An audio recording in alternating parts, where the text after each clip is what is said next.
তা আমি আপনাদেরকে জানিয়ে রাখি যে আমি যেহেতু আখিরুজ্জামান স্টাডি করেছি বা করছি, এখনো কিন্তু 3টা বড় বড় ভূমিকম্প আসা বাকি আছে।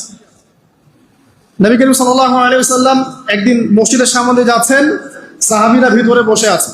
সাহাবীরা কোন একটা বিষয়ে কথোপকথন করছেন। নবী করিম সাল্লাল্লাহু আলাইহি ওয়াসাল্লাম জিজ্ঞাসা করলেন, তোমরা কি নিয়ে কথাবার্তা বলছো? সাহাবীরা বললেন যে আমরা কিয়ামতের আলামতগুলো নিয়ে কথা বলছিলাম।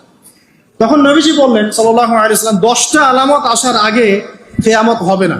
কয়টা আলামত? 10টা। এই 10টা আসার আগ পর্যন্ত কিয়ামত হবে না, নিশ্চিন্ত থাকতে পারেন। কিন্তু এই 10টা কবে চলে আসবে এর কোনো গ্যারান্টি আছে? নাই। তার প্রথমটা হচ্ছে দাজ্জাল, মাসিহুদ দাজ্জাল মানুষের রূপে বের হবে। 2, ঈসা ইবনে মারইয়ামের আগমন, নবী ঈসা আলাইহিস সালাম আসবেন এবং তার হাতে দাজ্জাল নিহত হবে।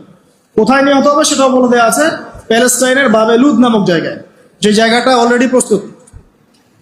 3 নাম্বার হচ্ছে দাব্বাতুল আরদ, জমিন থেকে একটা অদ্ভুত প্রাণী বের হবে যে মানুষের সাথে কথাবার্তা বলবে।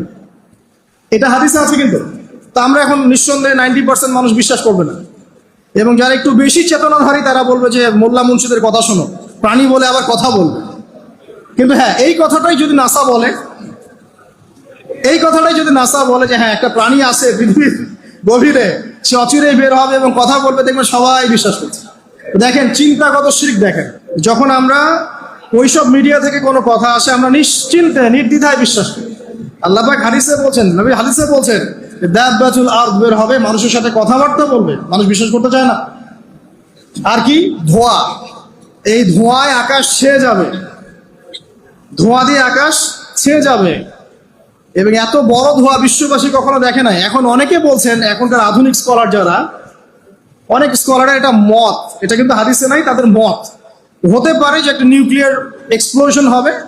সারা ওয়ার্ল্ড তো এখন নিউক্লিয়ার যুদ্ধের সামনে দাঁড়িয়ে আছে, তখন হয়তো বা ধোঁয়ায় পুরো বিশ্ব ছেয়ে যেতে পারে, এটা তাদের মত। এটা হতেও পারে, নাও হতে পারে, হওয়ার সম্ভাবনা কিন্তু আছে, উড়িয়ে দেওয়া যাচ্ছে না। ঠিক আছে? 4টা। 5 কি? 5 হচ্ছে ইয়াজুজ আর মাজুজ। ইয়াজুজ আর মাজুজ এই প্রকৃতি বের হবে, এরা কিন্তু আদম সন্তান এবং তারা পৃথিবীর পানি খেয়ে শেষ করে ফেলে দিবে। তারপর এই যে 6, 7, 8, এই 3টা হচ্ছে 3টা বড় বড় ভূমিকম্প, যেটা বলতে গিয়ে আমি জিজ্ঞাসা আসছি যে 3টা ভূমিকম্প এখনো আসা বাকি আছে। নবীজি বলেছেন একটা পৃথিবীর পূর্ব দিকে হবে। পূর্ব দিক কোন দিক? এই যে Indonesia, Malaysia, Bangladesh, Pakistan, Myanmar, আপনার শ্রীলঙ্কা, এই পুরো কন্টিনেন্ট পূর্ব দিক, পৃথিবীর পূর্ব দিক। কোন কান্ট্রি এটা তো বলা হয়নি, পূর্ব দিক বলা হয়েছে। এবং এখানে ভূমিকম্প বলা হচ্ছে না, বলা হচ্ছে ভূমি ধসে যাবে, মানে পুরো ভূমিটা নিচে চলে যাবে। এখন যারা এগুলো নিয়ে গবেষণা করেন তারাও কিন্তু সেম কথাই বলছেন, খেয়াল করে দেখেন।